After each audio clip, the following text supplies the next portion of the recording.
com as oitavas de final da Copa do Brasil. Jogos de ida aconteceram nessa semana. Na terça-feira, o Botafogo recebeu o Red Bull Bragantino no Newton Santos e venceu por 2-0.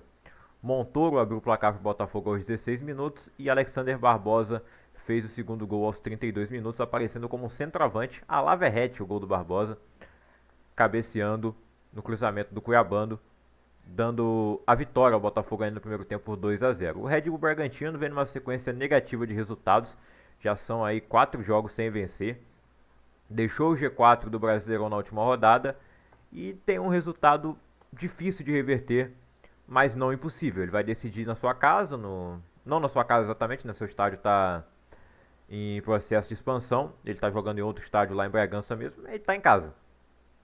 De qualquer maneira, o Botafogo já seria favorito e com 2-0 de vantagem, eu diria que o Botafogo está com um pé nas quartas de final. É um time que está jogando muito bem, o David Ancelotti ainda não perdeu no comando do Botafogo, esse foi o 5º jogo dele. E parece ser um trabalho bem promissor, as contratações que o Textor fez, ele agora está mais dedicado ao Botafogo, já que teve problemas e não está podendo mais ficar lá presente no Lyon. Então ele está mais dedicado ao Botafogo. E o Montoro foi uma contratação excelente. Eu acho que o Botafogo finalmente achou o substituto para o Almada. E ele é o Montoro. Ele tem características parecidas, é argentino também. E está jogando muito bem as partidas até agora. Já se firmou no time titular, ao que parece. Foi uma contratação cara e veio para ser titular exatamente, né? O Savarino ainda acho que ele está bem abaixo do ano passado. Mas é basicamente um titular absoluto. Ficou o jogo inteiro. O Arthur que foi substituído. E o Cuiabano, que diziam que ia sair junto com o Igor Jesus, né? Quem saiu foi o Jair, o Cuiabano ficou e está jogando muito bem. Quando o Alex Telles não pode, mas ele tem mantido bem o nível, fazendo gol, dando assistência. E o Botafogo consegue essa vitória com o gol do Montoro e o gol do Barbosa contra o Red Bull Bragantino. Um bom resultado para o jogo de ida. Na quarta-feira, o Vasco foi até Alagoas enfrentar o CSA. Jogo no estádio Rei Pelé. O CSA, que hoje é o 9º colocado da Série C do Brasileirão. O Vasco, num momento muito ruim, não venceu depois da volta do Campeonato Brasileiro. Agora na Copa do Brasil também não consegue vencer o primeiro jogo. Vai decidir em casa em São Januário. Teve muita dificuldade contra o Operário, que é um time da Série B, na terceira fase. Agora enfrentando o CSA, tem dificuldade jogando lá em Alagoas. Termina o jogo com 1 a menos. Para variar, foi o João Vitor, que foi muito cobrado no protesto da torcida, e ele não se ajuda, né, nas suas entrevistas e nas suas partidas dentro de campo também. As suas atuações não têm sido nada boas, ele é expulso. O CSA não conseguiu obrigar o Léo Jardim a fazer defesa nenhuma. O Léo Jardim, que teve a lesão constatada depois do jogo contra o Internacional e aquela expulsão polêmica, mas pôde jogar essa partida, acabou não sendo exigido em momento nenhum. O Felipe Coutinho voltou da lesão, começou no banco, entrou no segundo tempo e até entrou bem, mas não conseguiu fazer gol, e as melhores chances do Vasco no segundo tempo saíram nos pés dele. O Verratti, mais uma atuação ruim, perdendo chances, não conseguindo ajudar muito o time fora da área, né? E o Diniz, para mim, erra novamente quando o João Vitor é expulso. Ele prefere tirar o Ryan do que tirar o Verratti, que é um jogador que tende a ajudar muito menos na recomposição.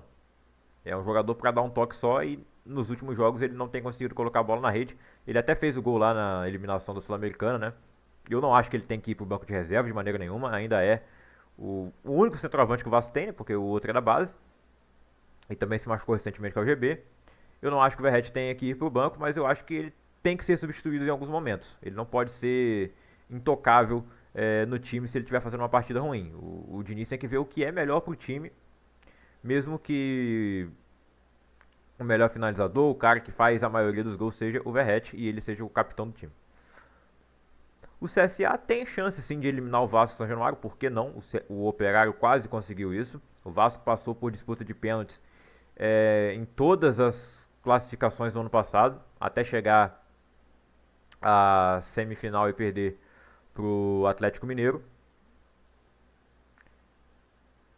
Então, eu espero que dessa vez não vá para os pênaltis, que o Vasco consiga resolver no tempo normal, porque é o que se espera, né, de um time da Série A contra um time da Série C que não está nem entre os melhores da competição, trocou de treinador recentemente. Então, eu espero que o Vasco não decepcione em São Januário. Mas o CSA mostrou que pode sim segurar o Vasco e numa dessa passar lá em São Januário. O Bahia venceu por 3-2 o Retrô, Bahia jogando com seu uniforme de Superman. Novamente, Lúcio Rodrigues fez 2 gols, William José marcou um também. O Retrô fez um gol bizarro com o Diogo Matheus. Os goleiros do Bahia estão saindo muito mal, né? Na Sul-Americana teve lá o Marcos Felipe errando, agora o Ronaldo chutou em cima do Diego. Sai o primeiro gol do Retrô, que até então diminuiu o placar para 2-1. Depois, no segundo tempo, temos o gol do William José e o Franklin Mascote, isso mesmo, Franklin Mascote é o nome dele, fez o segundo gol do Retrô. A webcam ainda tá torta, né?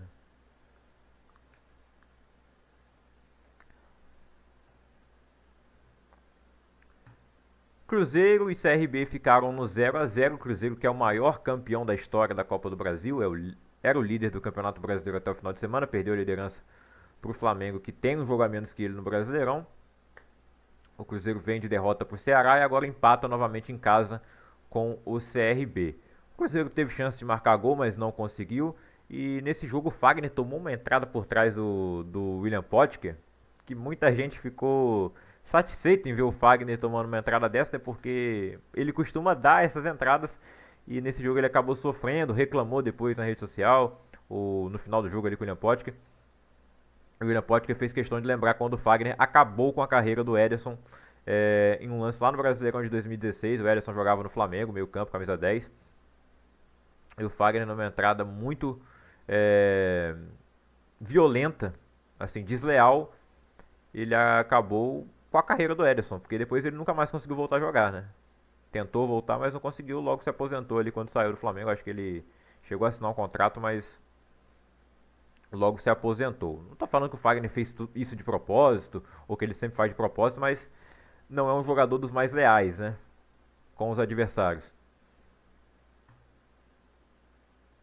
E curioso que o número de finalizações do Cruzeiro no jogo foi 23, o número da camisa do Fagner.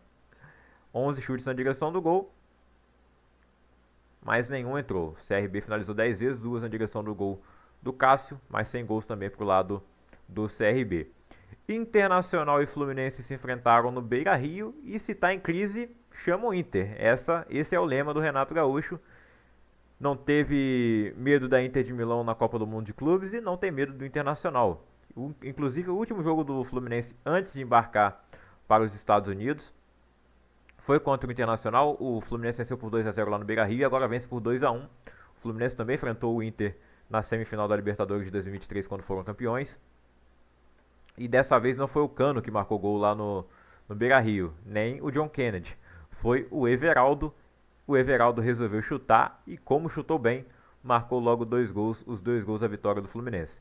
Com 9 minutos aproveitando o rebote e uma boa jogada do Fluminense ali com uma finalização na trave do Kevin Serna, o Everaldo abriu o placar. O Carboneiro empatou pro Internacional aproveitando o rebote do Fábio aos 35 do primeiro tempo. E aos 40 minutos, 5 minutos depois do gol do Carboneiro, Everaldo de novo marca um belo gol, finalizando novamente de primeira, dando a vitória ao Fluminense por 2-1. O Inter terminou ali com mais finalizações, com mais posse de bola, tentou o empate no segundo tempo, não conseguiu, o Fluminense segurou a vitória e consegue um bom resultado para decidir o jogo no Maracanã semana que vem. E agora o Everaldo está nas graças da torcida.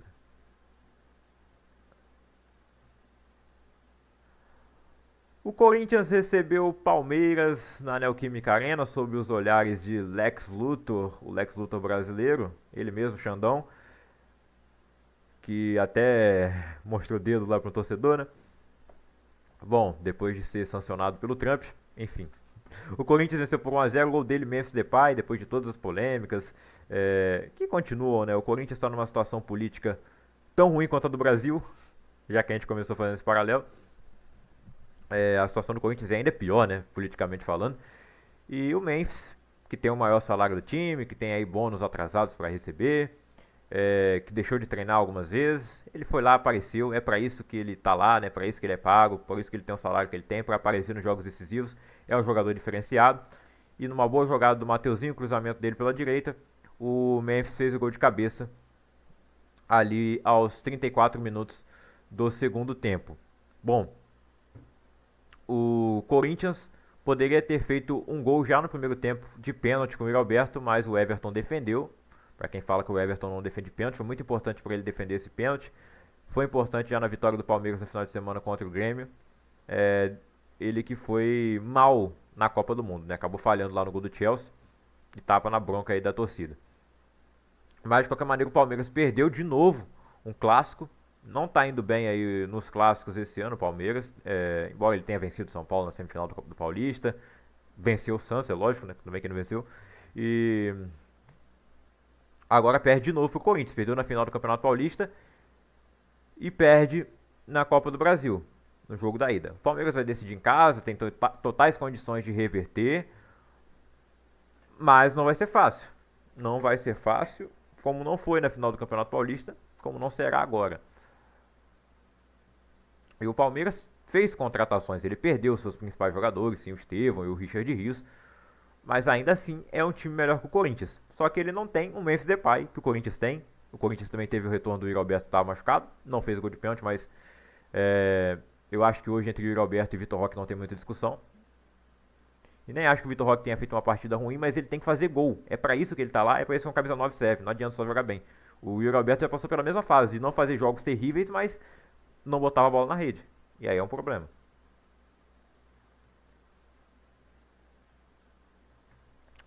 O São Paulo venceu por 2-1 o Atlético Paranaense na quinta-feira. O São Paulo vive uma grande fase, engatou a quarta vitória consecutiva no comando do Hernan Crespo.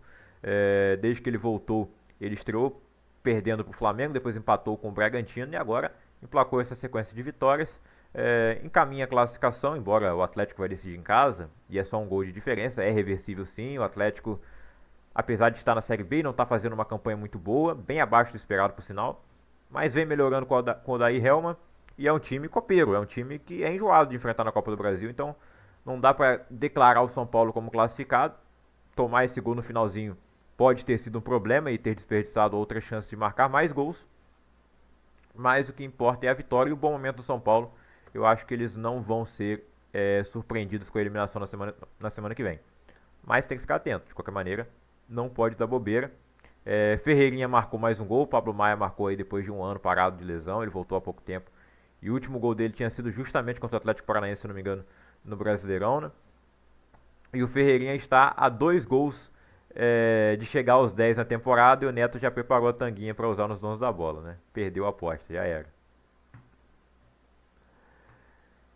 E para encerrar, o último jogo das oitavas da Copa do Brasil é a final do ano passado, a reedição da final do ano passado, Flamengo e Atlético Mineiro. O Flamengo é o atual campeão, o Atlético foi vice, mas o Galo venceu por 1-0 com gol de Tomás Coelho, aproveitando uma falha da defesa do Flamengo, uma coisa que é comum no time do Flamengo do Felipe Luiz, sair jogando ali com o goleiro e a zaga, sem rifar a bola, é uma coisa muito característica também do Fernando Diniz, né? E o famoso dinizismo. Mas no filipismo também acontecem erros e o Léo Pereira acabou entregando a bola de presente no pé do Tomás Coelho. O Léo Ortiz não estava muito ligado para receber a bola. No final, não sei quem errou mais, se foi eu acho que o Rossi deveria ter rifado a bola já de primeira. Ele toca pro Léo Pereira, o Léo Pereira tenta tocar pro Léo Ortiz, ele erra o passe, o Coelho está ali, bem ligado, marca o gol, que para mim o Rossi também poderia ter defendido, chegou a tocar na bola, mas não conseguiu evitar. E o Galo sai com a vitória do Maracanã. Jogou ainda melhor do que no domingo o Atlético Mineiro, onde ele perdeu por 1-0, mas tinha feito um bom jogo contra o Flamengo. Vem melhorando. Eu que vinha criticando o Atlético por não ter demitido o Cuca durante a parada para a Copa. Porque nos 2 primeiros jogos o Atlético não apresentou evolução nenhuma. Estava ali dependendo de um desempenho individual do Hulk e do goleiro Everson. O coletivo vem melhorando, inclusive o Hulk teve bem abaixo nessas partidas contra o Flamengo. Mas o coletivo funcionou melhor.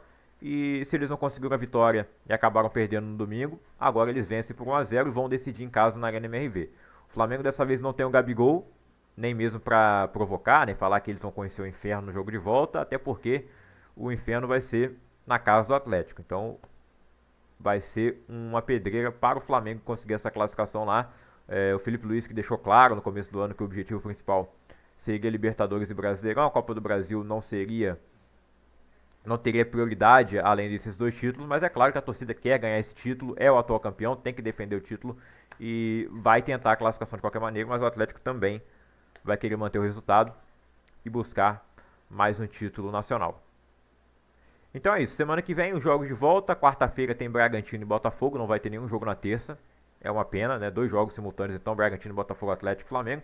Atlético e Flamengo tende a ser mais disputado, né? O Flamengo é um time mais forte que o Bragantino, apesar de jogar fora de casa, tende com certeza a ser um jogo melhor do que o Bragantino e Botafogo, que parece estar mais resolvido, parece ser o confronto mais tranquilo até aqui, né? Podemos nos surpreender o Bragantino passar? Pode acontecer, mas parece ser o Botafogo foi quem conseguiu a maior vantagem, de 2 gols. Ninguém conseguiu uma vantagem tão grande. Retrô e Bahia 7,5. 3-2, o Bahia acabou não conseguindo marcar mais gols, poderia ter feito. E acabou dando mole, sofrendo 2 gols. Mas eu acho bem difícil que o Bahia seja eliminado, mas não dá para duvidar também. Atlético Paranaense e São Paulo, também na quarta 7,5. Mais 2 jogos simultâneos. Às 9,5 também, simultaneamente, Fluminense e Internacional. Palmeiras e Corinthians. E na quinta-feira, às 8 da noite, Vasco e CSA, CRB e Cruzeiro. Os 2 jogos que terminaram empatados na ida ficaram para ser decididos na quinta, né? Interessante. Por enquanto, o artilheiro da Copa do Brasil, olha aí quem é. Os artilheiros, na verdade, né? Everaldo e Cano. E também o Luiz Fernando do Atlético Paranaense. Os 3 jogadores têm 4 gols. O Guilherme do Maringá tem 3, mas já foi eliminado. Lucas Barbosa do Bragantino tem 3. Luciano do São Paulo tem 3 também. Ryan do Vasco. Rony do Atlético Mineiro. E o William José do Bahia. E também o Thiago Marques do CSA.